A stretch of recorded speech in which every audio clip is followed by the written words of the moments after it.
জীৱনৰ আদিম পুৱাতে এটা বিৰল ৰোগত আক্ৰান্ত কৌশিক।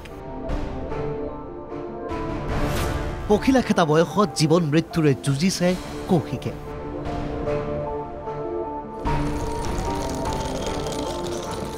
গোলাঘাট আঠখেলীৰ বেবেজীয়া গাঁৱৰ ৮ বছৰীয়া কৌশিক দাস MPS 2 নামৰ এটা বিৰল ৰোগত আক্ৰান্ত।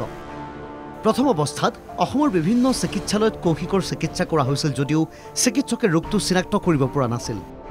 2023 চনত বাংগালুৰুৰ নিমহেন্সৰ জ্যেষ্ঠ চিকিৎসকৰ দলে কৌশিকৰ দেহত MPS 2 ৰোগটো থকা বুলি চিনাক্ত কৰে। চিকিৎসা বিজ্ঞানৰ মতে মিউকোপলিস্যাকাৰাইডোছিছ টাইপ 2 ৰোগত আক্ৰান্ত কৌশিক দাস।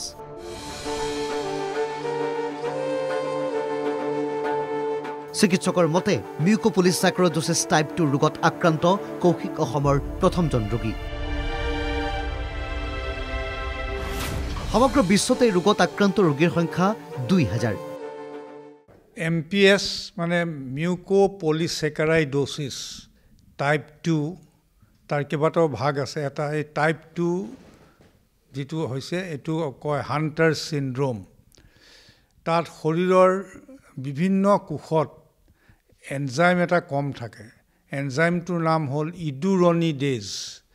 এই ইডুৰনিডেজ সকলো মানুহৰে থাকে আৰু এইটো কম হ'লে শৰীৰৰ বিভিন্ন অংগ প্ৰত্যংগত চুগাৰবোৰ জমা হয় আৰু শৰীৰৰ অংগবোৰ নাইকিয়া কৰি দিয়ে বা অকামিলা কৰি দিয়ে। এইটো এক্স লিংক, অৰ্থাৎ মতা মানুহৰ বেছিকৈ হয়, খুব কম মানুহৰ হয়। ছুইজাৰলেণ্ডত এই ইনজেকশ্যনটো কৰা আমি গম পাইছোঁ আৰু তাতো এইবোৰ চাই UKৰ পৰা কিছুমান ৰিপৰ্ট আহিছে। ৰোগটোৱে ক্ৰমান্বয়ে জঠৰ কৰি তুলিছে কৌশিকৰ সৰ্বশৰীৰ। ক্ৰমান্বয়ে সলনি হৈছে কৌশিকৰ শৰীৰৰ আকাৰ। দুৰাৰোগ্য ৰোগটোৰ দৰে জটিল ইয়াৰ চিকিৎসাও। বছৰি 1 কোটি টকাৰ বেজীৰ দ্বাৰাহে এই ৰোগৰ পৰা আৰোগ্য লাভ কৰিব পাৰি। প্ৰতিটো বেজীৰ মূল্য প্ৰায় 5 লাখ টকা। এই ঔষধবিধ আমদানি কৰিব লাগে ভাৰতৰ বাহিৰৰ পৰা, যিটো এই সাধাৰণ পৰিয়ালটোৰ বাবে অসম্ভৱ। তেজত ইনফেকশ্যন হোৱাৰ কাৰণে মানে বেমাৰটো হ'ল বুলি কৈছে। এতিয়া আপোনাৰ যোৱা বছৰ গৈছিলোঁ আৰু তাৰপিছত কৈছিলে আপোনালোকে পইচা পাতি গোটাব। 1 বছৰত 1 কৰোৰ টকা বিচাৰিছিলে বেজীটো দিবৰ কাৰণে সপ্তাহী। আমাৰ হাতত ইমান পইচা নাই কাৰণে আমি যাব পৰা নাছিলোঁ।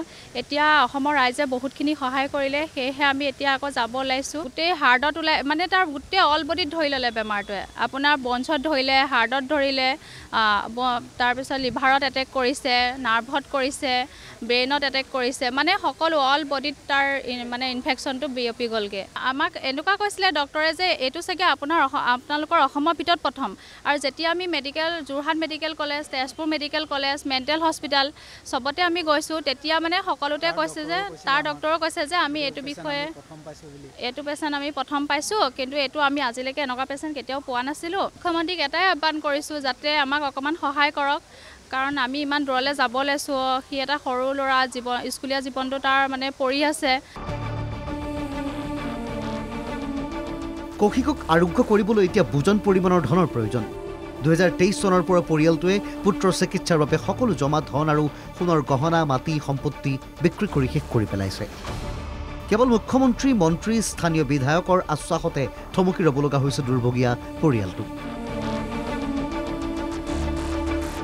কৌশিক দাসৰ চিকিৎসাৰ বাবে পৰিয়ালটোক প্ৰয়োজন বুজন পৰিমাণৰ ধন। সেয়েহে অসমৰ ৰাইজৰ ওচৰত সহায় ভিক্ষা কৰিছে কৌশিকৰ পিতৃ মাতৃয়ে।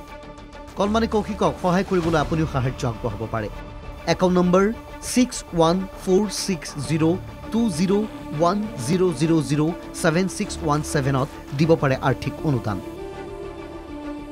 IFSC কোড UBIN 0561461 অথবা যোগাযোগ কৰক 8453975652 নম্বৰত।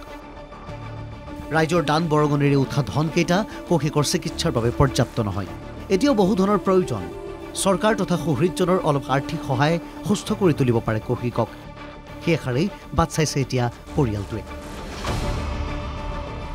ভিডিঅ' জাৰ্নেলিষ্ট সঞ্জয় আৰু ৰাকেশৰ সহযোগত সুকল্যাণ ৰাজখোৱাৰ ৰিপৰ্ট NKTV+।